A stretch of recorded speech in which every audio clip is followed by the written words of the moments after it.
This is problem 1161. It's on page 648, but the figure is on page 649. I won't draw the figure on the board. I'll ask you to look at the text to follow along. A two-evaporator compression refrigeration system, as shown in the figure, uses R134A as the working fluid. The system operates evaporator 1, which is the upper evaporator. It's in the middle of the diagram. At 0 degrees Celsius, evaporator 2 at negative 26.4 degrees Celsius, and the condenser, which is at the top, at 800 kilopascals.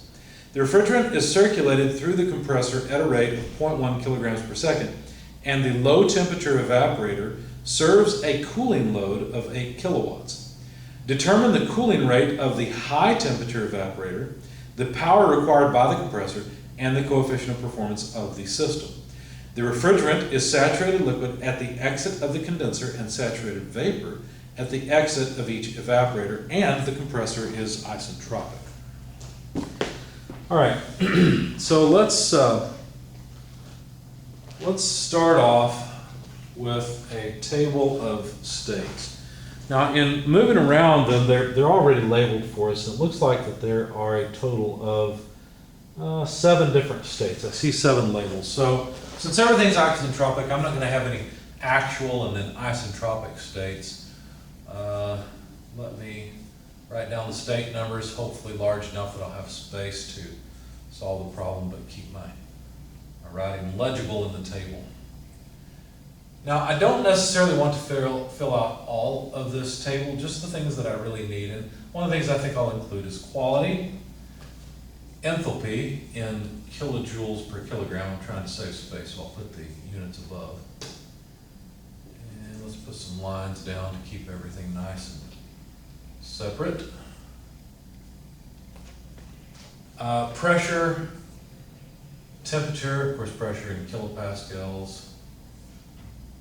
Temperature in degrees Celsius. Hopefully I'll have enough space.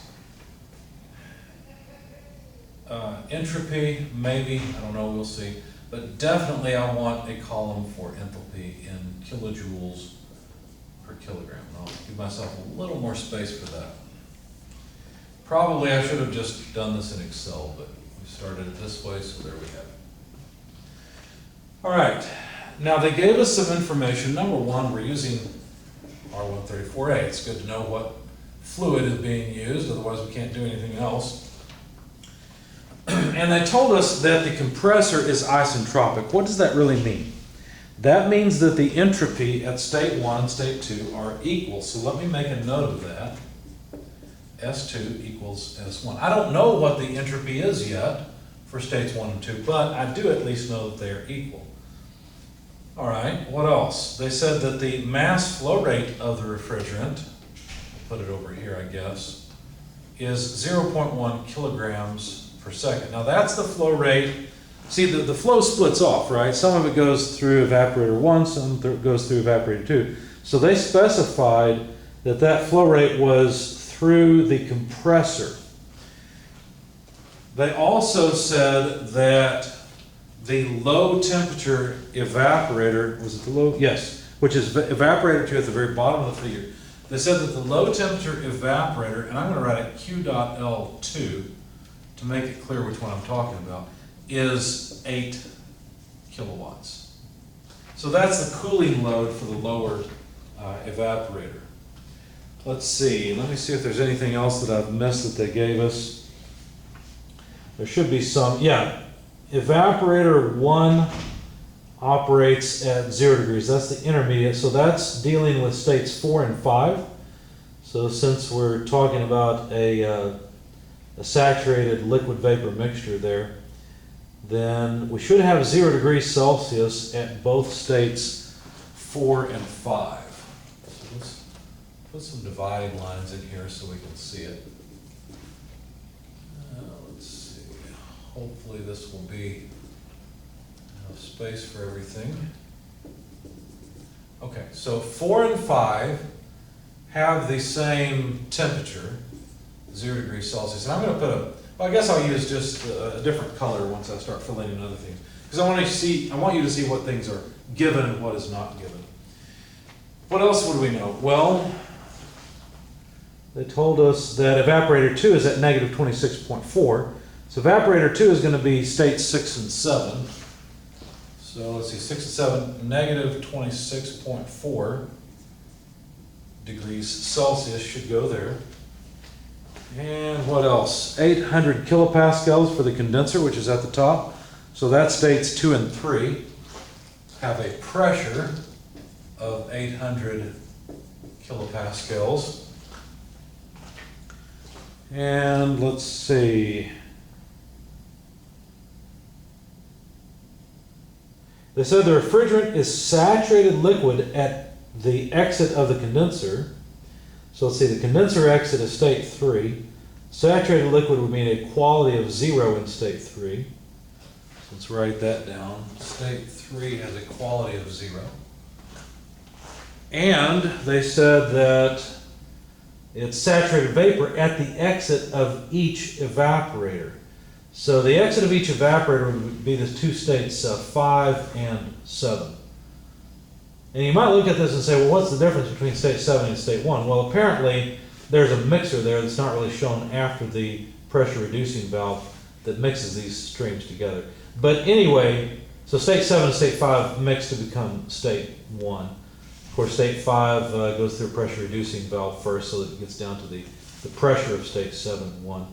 But anyway, what I'm trying to get at is that the saturated vapor is what exits the two evaporators. So state 5 and 7 have a quality of 1. There. And I think that's everything that they gave us from the beginning of the problem. Now, let's see.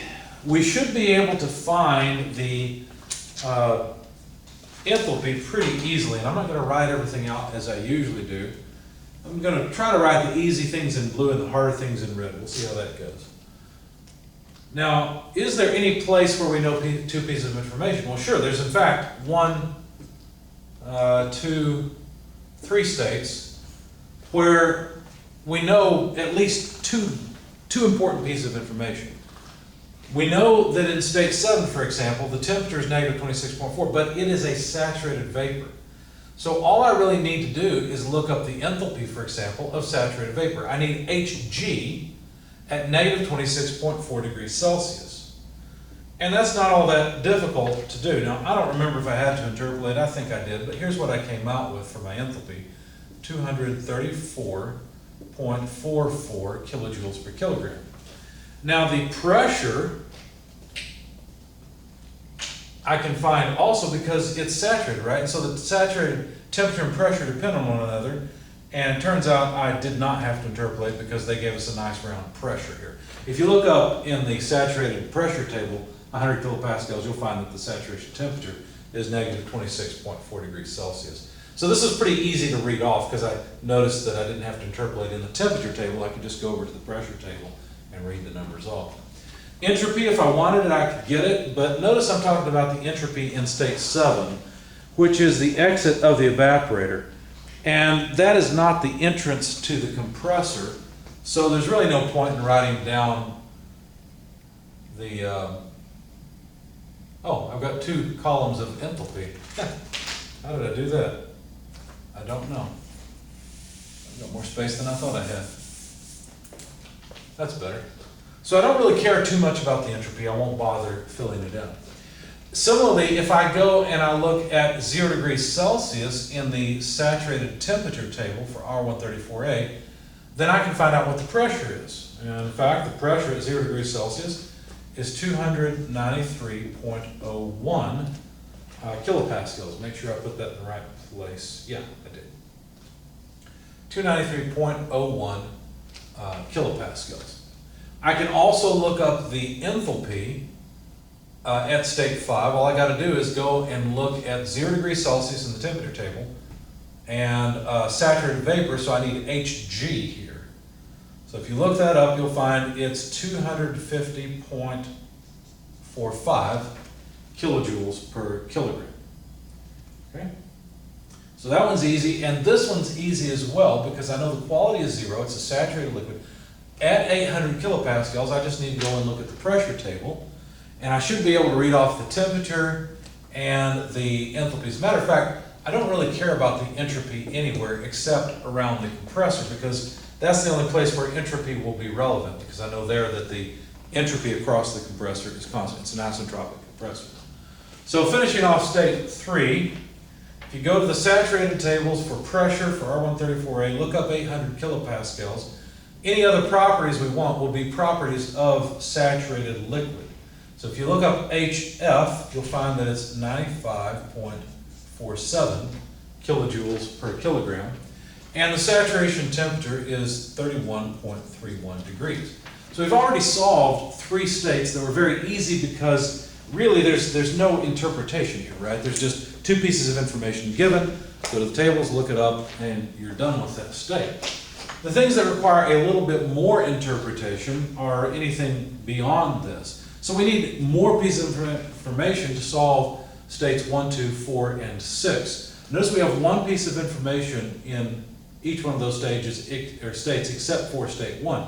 And the way we'll get state 1 is by realizing that we need the entropy in state 2. That will be the same entropy in state 3. Maybe we'll know something about the pressure at that point, and we can solve it. In fact, the pressure is the next thing that I want to look at, because, as I said before, the evaporator, the condenser, and the secondary evaporator, both evaporators, are basically open pipes. They are things that, yeah, in the real world there's some pressure drop, but it's not significant. So what I'm saying is the pressure in states 2 and 3 are equal, the pressures in states 4 and 5 are equal, and the pressures in states 6 and 7 are equal. So really, I'm going to write this in red, but it's a pretty simple interpretation of the fact that we're dealing with a heat exchanger. This represents evaporator 2, or knowledge about evaporator 2, and the fact that the inlet and exit pressure should be pretty much the same thing. Similarly, the inlet and exit pressures for evaporator 1 will be the same. So states 4 and 5 would have the same pressure as well, 293.01. So you see I'm just copying the pressure from state 5 to state 4 because I know the pressure is the same in the 2. So how about state 1?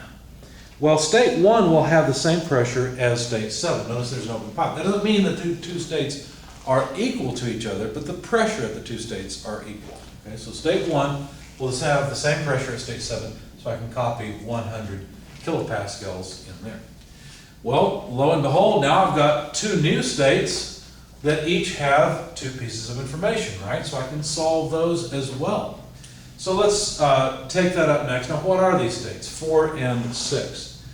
Well, 4 and 6 are the entrances to the 2 evaporators. And so what's going to happen is I'm going to have some quality here, some mixture of vapor and liquid, or at least that's what I expect, and therefore I will have to use that to find the enthalpy, or I'll use the enthalpy to find it, one of the 2. So let's see if we can make some sense out of the rest of this. Now let's think about states 3 and 4, for example. Well, let's see, state 3 and state 4, the only thing separating them is an expansion valve, just like the only thing separating state 3 from state 6 is an expansion valve. And what we know about expansion valves or throttling devices is that they're isenthalpic. In other words, the enthalpy is constant across them, at least in theory, and that's close enough for what we're doing. So since state 3 is the entrance to the 2 valves, states 4 and 6 should have the exact same enthalpy. So I can just copy this down, 95.47. I didn't have to actually use this information yet to determine the enthalpy. I could simply use the fact that these are isenthalpic valves. So state 3 goes through an expansion valve to state 6 as well. 95.47 kilojoules per kilogram then is the enthalpy at state 4 and 6. Now that I've got that information, I can calculate the quality in state 6, for example. It would simply be the enthalpy in state 6 minus HF over the enthalpy difference, HFG. I'm going to go ahead and write down the same equation for state 4, except of course there I will use H4. But notice that this HF and this HF are different, and this HFG and this HFG are different things, because this state 6 and state 4 are at different pressures. As a matter of fact, I will have to look up HF and HFG for state 6 at either 100 kilopascals yeah, 100 kilopascals or negative 26.4 degrees Celsius, same thing, right? So this HF will be at, I prefer to use, I guess, the round number. And this one will be at, let's see, did I get that right? Yeah, 100 kilopascals. But this HF for state 4 will be at 293.01 kilopascals. I'm going to look it up at 0 degrees Celsius just because that's easier. To make it clear though, let me add 293.01 kilopascals. So these are different things, right? Just like this is a different thing. It's a different number. 0 degrees Celsius, or in other words, 293.01 kilopascals. You see? So don't be surprised when I put in a different number for HF here than I use here. There are different rows in the saturation table. So let's start filling out some numbers. The enthalpy in state 6 is 95.47. The enthalpy of saturated liquid at 100 kilopascals, I don't have here on my table because it's, well, I might indirectly, but it's the enthalpy of saturated liquid, and I don't have it. I had to look this up. It's 17.28 kilojoules per kilogram. HFG is 217.16. So the quality comes out to about, it's 36%, the 0.3601. So I'm going to put that in for the quality. Let's see, state 6. 0.3601. Notice I haven't answered any of the questions yet. As a matter of fact, I didn't bother writing down the questions yet. What I'm trying to do is just solve all of the states, right? Figure out what all is going on in all of the states. Now here H4 is 95.47. Same number as before, but it's an enthalpy in a different state, right? Two different throttling valves. And now HF will be HF at 0 degrees Celsius. When you look that up, it's 51.86 kilojoules per kilogram, and HFG is 198.60 kilojoules per kilogram. I won't bother writing it here. Obviously, it comes out as a different quality, and that number is about 0.2196. Okay? So there is the enthalpy, or the quality at state 4. Notice we've solved everything up to states 1 and 2. So that's the next thing to do.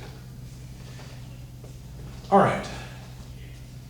Now, one thing that they did not tell us was the mass flow rate through the various evaporators, but they did tell us the heat extraction rate by the lower evaporator. So what we can do is use that in order to calculate the mass flow rate of the refrigerant. For example, Q dot L2 is equal to the mass flow rate of the refrigerant through evaporator 2. See, this is not going to be 0.1 kilograms per second, right?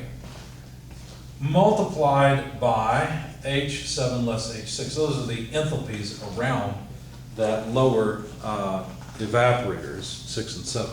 And 7, of course, has more enthalpy in it than state 6. Notice that we know this, and now we know these two things. So we can calculate the mass flow rate through the lower evaporator as Q dot L2 divided by H7 less H6.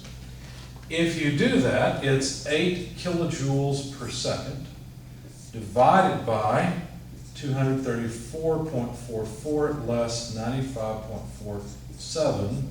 And these are both kilojoules per kilogram from the table over there. So we get kilograms per second, and that number is about 0.05757 kilograms per second. Now coming up with the other mass flow rate, m dot 1, is pretty easy because m dot equals m dot 1 plus m dot 2. In other words, whatever refrigerant flows through the compressor must have flowed through evaporator 1 and 2, and it mixes back together at state 1.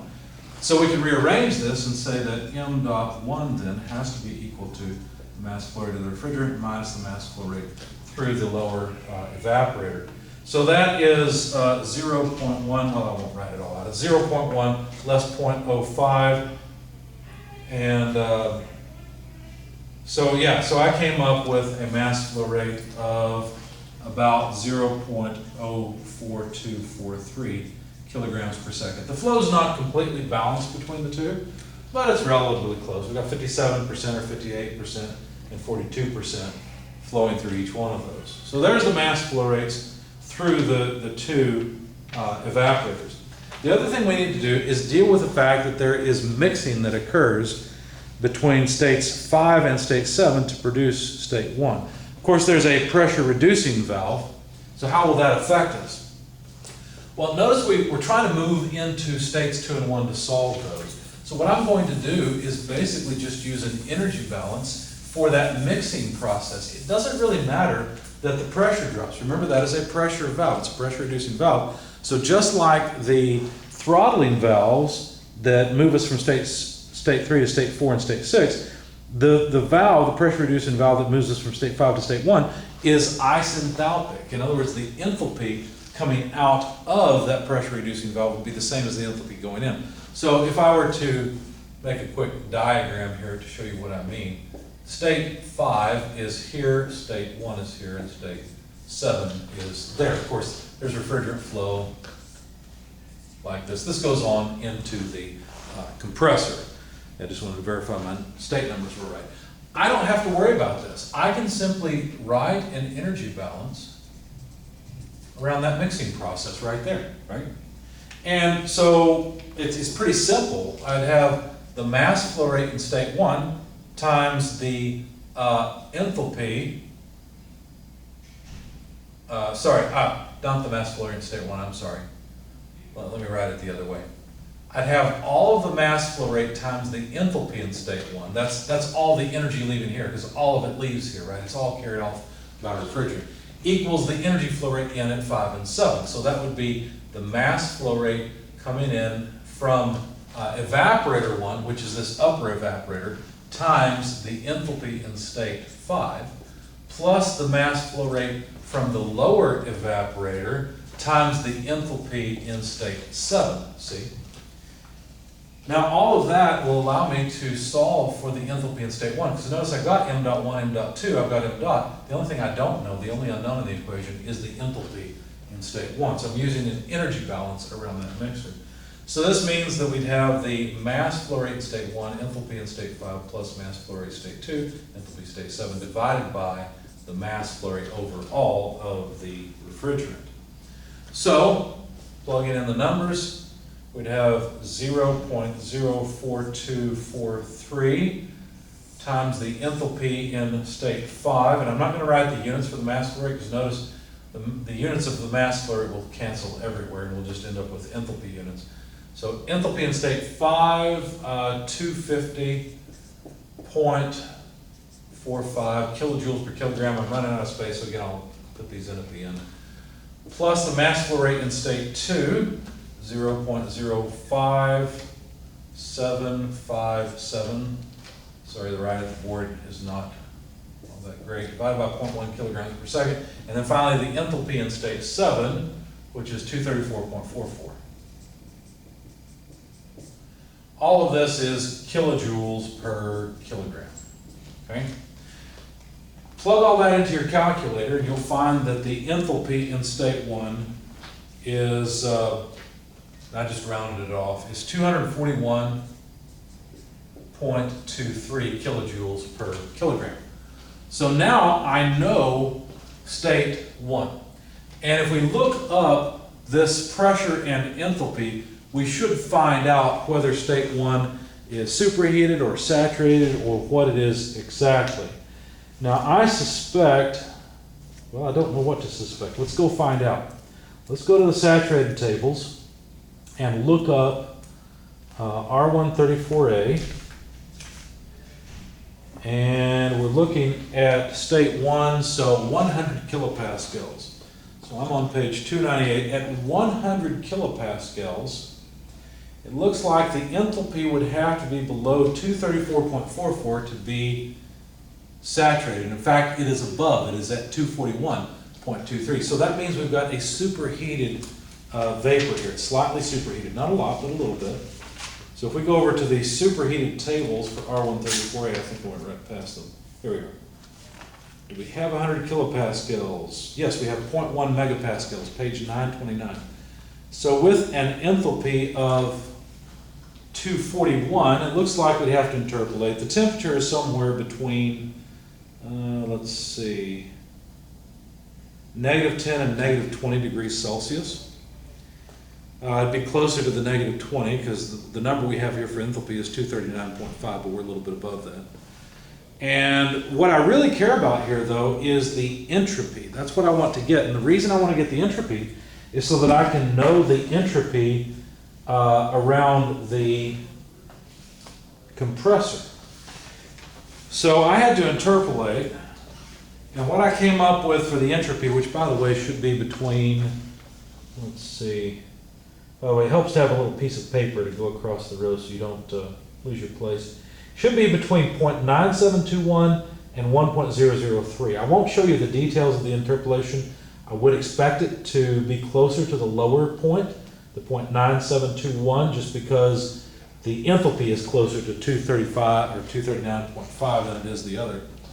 And sure enough, the entropy did come out closer. It was at 0.9788. And by the way, those units are kilojoules per kilogram per Kelvin. So writing like a computer would. Those are the units. And let's just cheat a little bit and extend our table since I don't have as much space as I would like. Not that I need it, I only need it for one more. And of course it's trivial by this to say that the entropy in state 2 then is 0.9788 kilojoules per kilogram per Kelvin. Now we've got two pieces of information here and we can use that to find the enthalpy. So let's do that next.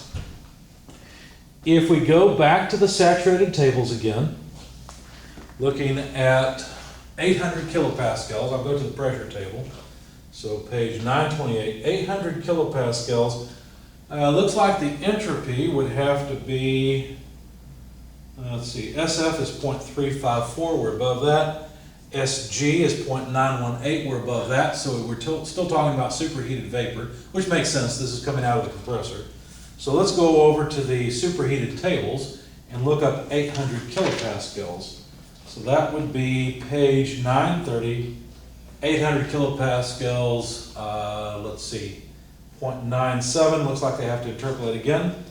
So the entropy is between 0.948 and 0.9802. So I have to perform an interpolation in order to calculate the enthalpy. I went ahead and did that. I'm not going to show you the details. I'll trust that you can do that as well. I came out with 286.25 kilojoules per kilogram. And just as a quick sanity check, let me double check and make sure that that number makes some sense. So 0.8 megapascals, 0.9788 kilojoules per kilogram per Kelvin of entropy means that my enthalpy should come out between 276 and 286 or so. I've got 286.25. It came out very close. Let me check that again.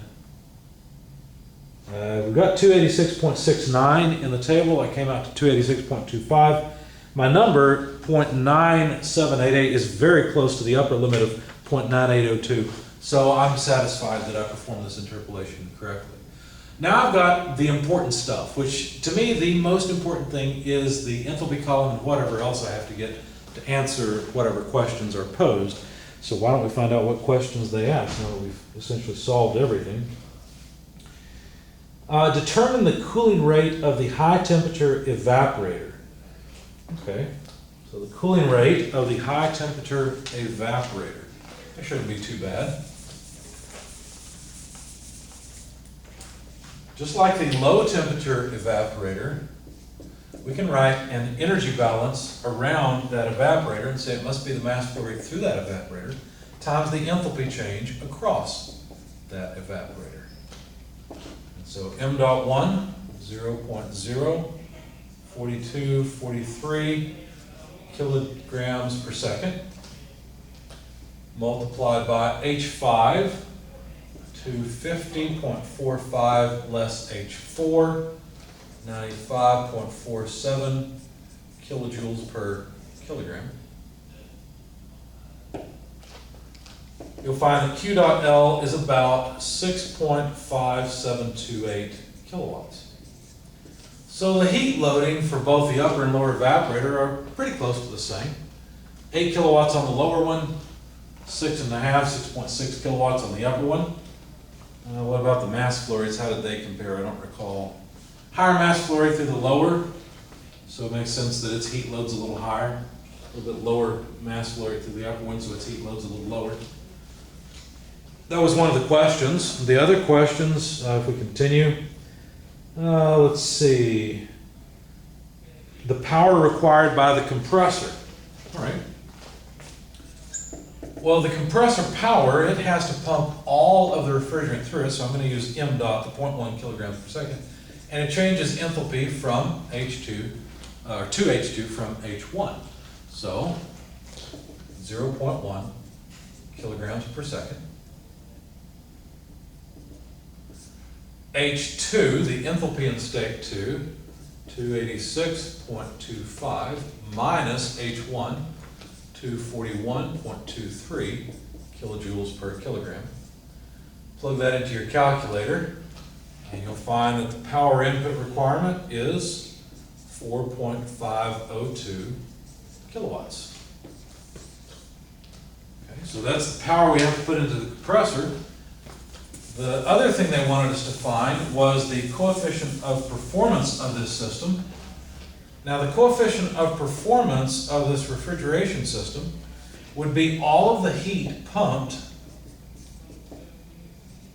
divided by the power input, or the heat pumping rates together, divided by the power input, or the energy input rate. So all we have to do is plug in numbers we've already got, and I think that's everything. Yeah, those are the only things they asked us to find. So Q dot L1, 6.5728 plus Q dot L2, 8, both are kilowatts, divided by power flow rate in, 4.502 kilowatts. Of course, the kilowatts cancel. We come up with a coefficient of performance of about 3.2376, which was the last bit of information that was requested.